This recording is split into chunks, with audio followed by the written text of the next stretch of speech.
আগের দিন রাতে হঠাৎই প্ল্যানিং হলো পরদিন মাসির বাড়ি যাব। তো যেই ভাবা সেই কাজ, মা আর আমি সকাল সকাল রেডি হয়ে বেরিয়ে পড়েছি।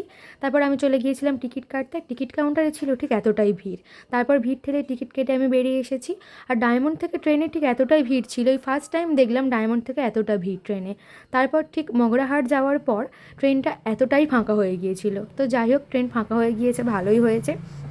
তারপর আমরা বারুইপুর নেমে ওখান থেকে অটোতে যাব ক্যানিং, কারণ সোনারপুর থেকে ট্রেনে আমরা উঠতে পারতাম না, ক্যানিং ট্রেনে।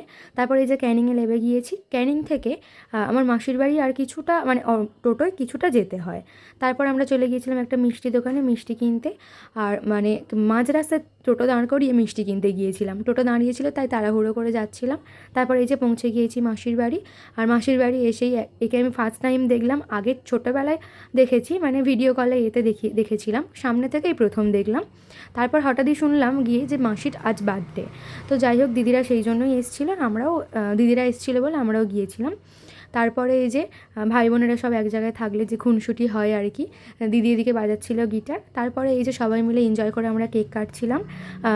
মাসির ছিল বার্থডে, মাসি আর মেসো দুজনে মিলে কেক কাটছিল। আমরা সবাই এদিকে হ্যাপি বার্থডে বা যা হোক মানে যা হয় আর কি, সবাই মিলে এনজয় করছিলাম আমরা খুব। তারপরে এই যে সবাইকে মাসি কেক খাইয়ে দিচ্ছিল। তারপরে এই যে আমাকেও কেক দিয়েছে, আমিও খাচ্ছিলাম। আর ওদিক থেকে আমাকে সবাই হাসাচ্ছিল যে ভিডিও করছিস। তারপর ডিনারে ছিল বিরিয়ানি। বিরিয়ানিটা অ্যাকচুয়ালি আমার দিদির হাজব্যান্ড বানিয়েছে। তারপরে ছিল এদিকে চাটনি, আর দিদি বানিয়েছিল পায়েস মাসির জন্য, আর এদিকে ছিল মিষ্টি। নেক্সট ভিডিওর জন্য সাবস্ক্রাইব করে